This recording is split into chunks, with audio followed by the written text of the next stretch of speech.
Live from Fargo and serving you on TV, online, and on the go. This is Valley News Live at 5. Another hot day in the Red River Valley with rumblings of storms. Good afternoon, everyone. Thanks for joining us tonight. Stephanie has the evening off. There are reports of severe weather and hail in parts of the valley, so let's go straight to Hutch for the very latest. Hutch, what's going on out there? Well, for us here at Fargo, Moorhead, and Grand Forks, East Grand Forks, things are quiet. Even Lakes Country, Detroit Lakes, and points south, very quiet. Severe thunderstorms forming in northwest Minnesota, moving to the southeast right now. We have a few warnings. Large hail and gusty straight-line winds will be our primary threat, but one warning will be expiring. It's the one that you see up there for portions of Marshall County. You are no longer in a warning until 6 o'clock, though, for portions of Beltrami, Clearwater, and Pennington County, including the Red Lake area. We're going to expect severe weather, large hail to around an inch in diameter, wind gusts over 60 miles per hour possible. Now, we see there are several areas where there's large hail estimated, where you see the deep blue colors on your screen. Estimates of between 1 and 1.5 inch diameter hail. Near Star, we could have close to 2-inch diameter hail. We have had reports this afternoon of hail around an inch in diameter. Moving into Roseau within the next 20 minutes is a severe storm. Warning continues till the end of this broadcast. Large hail, gusty straight-line winds, and both of these storms, Mike, are showing some signs of rotation. But again, the main threat, gusty winds and large hail. Right now, it's all in rural portions of the area. Watch is in effect for our northern counties until 11 o'clock. We'll go over whether we expect storms elsewhere this evening. Looks like Grand Forks and Fargo have seen its best chance of storms pass by. More on that here in just a few minutes. But first, we got to check in the backyard. A good night for barbecuing in most locations. Lisa Green joins us now from tonight's Cashwise Backyard Barbecue. Thank you, Hutch. It is a great night out here tonight. We're in West Fargo at the home of this week's winner, Kevin Kuntz, and his wife, Janine. Congratulations. Thank you. Tell me how you won. We signed up at Cashwise in West Fargo. At the meat department, correct? Yes. Okay. And you've got some people here. Who did you invite to come along? Looks like you also have a mean game of bags playing in the background there. Yeah, we've got some of our family over. It's going to be a good night for a barbecue. All right, great. Well, congratulations and enjoy the steaks tonight. We're really enjoying some nice conditions here because we're in the shade. We've got a nice little breeze and we're standing away from the grill. It's a great night to grill because you don't want your kitchen to get hot in all this weather. So beautiful night out tonight here in Fargo, and hopefully we can avoid the stormy weather. All right, thanks so much, Lisa. We'll have more weather and continue now with the news. Scared you're going to wake up with him right next to you. You're scared your mom is going to get hurt and you're going to have to separate them. You're scared. A local woman says she's ready to talk about being raped as a child and has a message for the community about a problem she says no one is talking about. Last week, we shared a story of a local sex offender who says North Dakota is too harsh on those who have committed a sex crime. Tonight, we share a message from a woman who says she was raped repeatedly as a young girl, and now there's nothing she can do about it. Valley News Team's crime and safety reporter Nicole Johnson has her story. To be honest, I don't know how many times I was molested, but now I am a very late sleeper. I have said, you were a child molester, you were disgusting, you beat women. Maggie Kashmir says as a child, she was beat and raped at home for years. He started touching me. I was very embarrassed. I didn't know what to do. I'd never been talked to about that. She says it ended when she was 11, but didn't tell anyone about it until she was 16. I'm not going to do that at 7. I'm not going to do that at 8. I might not even be ready to do that at 18. But when I am ready to do it, I should have the right to do it. I understand there is no physical proof anymore. Now 23 and married with 2 kids, she wants others to know what she's been through, but she's unable to press charges since the statute of limitations have run out. I want them to have the right to stand up when they are finally okay with it and say, no, you did this to me. I am stronger than you. I am a survivor, and you are nothing.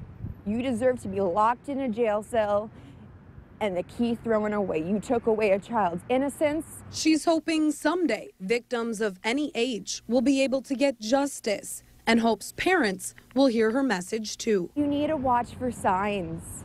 And to the people that were molested, if you haven't said anything, don't be embarrassed. It was not your fault. It was never your fault. You never led them on. You were 6, you were 12, you were whatever age, or if you were raped, or whatever happened to you. It was not your fault. Nicole Johnson, Valley News Live. This issue is being recognized by senators in North Dakota. A bill to get rid of the statutes of limitations failed this year, but supporters were able to make some changes. In addition to having 7 years from when the abuse happened, victims now have 3 years to press charges from the time they report it.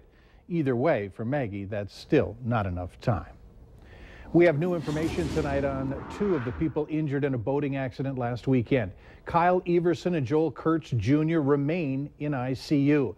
Their conditions have not improved. A fundraiser has been started to help pay for their medical expenses. If you'd like to help, you can visit any Bremer bank to donate. Meanwhile, visitation and funeral arrangements have been set for the 26-year-old woman who died in that boat crash.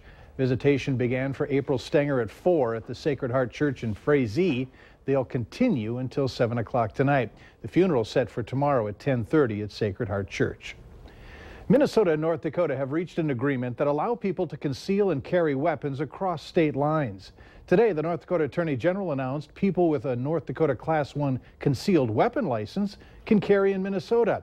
All Minnesota license holders can carry in North Dakota. The change is effective immediately. Attorney General Wayne Stenjum says Class 1 license holders now legally carry weapons in 39 states. Former President Jimmy Carter says that he has cancer. On August 3rd at Emory University Hospital in Atlanta, President Carter had a mass removed from his liver. In a statement released this afternoon, Mr. Carter said that surgery revealed cancer that had spread to other parts of his body.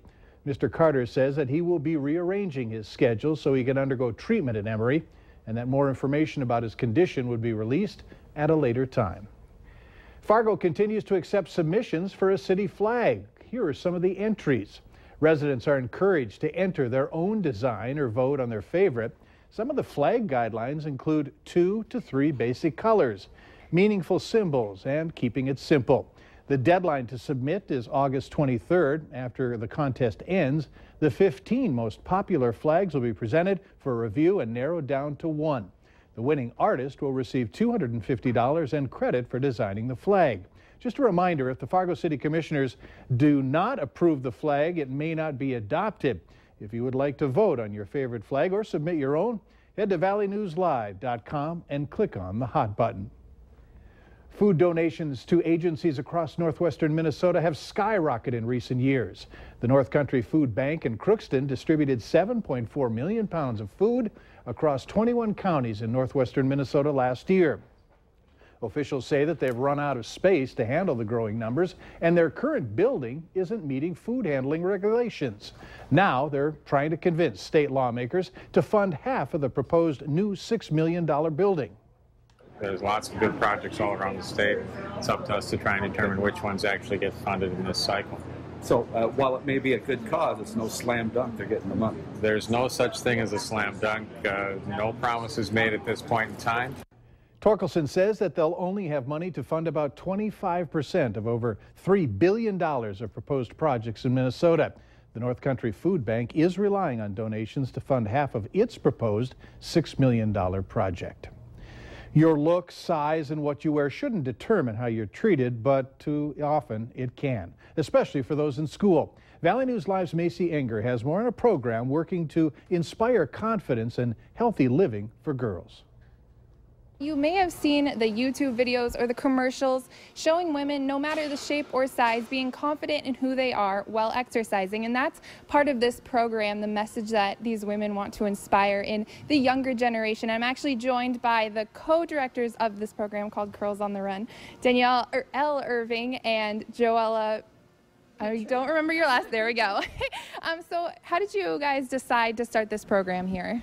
Well, I actually heard about this program through a coworker who moved to North Dakota from Kentucky, who had a couple daughters that participated in it, and just raved about the program and thought it would be a wonderful opportunity for the folks of Fargo to have one as well. So, Ella, can you just kind of explain a little bit about what this program is and what girls you're trying to get involved in it. Certainly. Our program is for 3rd through 5th grade girls. It's a positive youth development program. So we focus on teaching them character, compassion, community service, and then the component of physical fitness, which is running, is in there as well. We're going to jump into this motivational cheer and just kind of end with all these girls. Ready, guys? Girls on the Run is so much fun. Girls on the Run is so much fun. Girls on the Run is so much fun. Woo! Thanks, Macy. At the end of the 10-week program, the girls will take part in their first Girls on the Run Cass County 5K. That's scheduled for October 3rd at Lindenwood Park. Registration is now open. We have more information. If you're interested or would like to get your child involved, just head to our website, valleynewslive.com, and click on this story.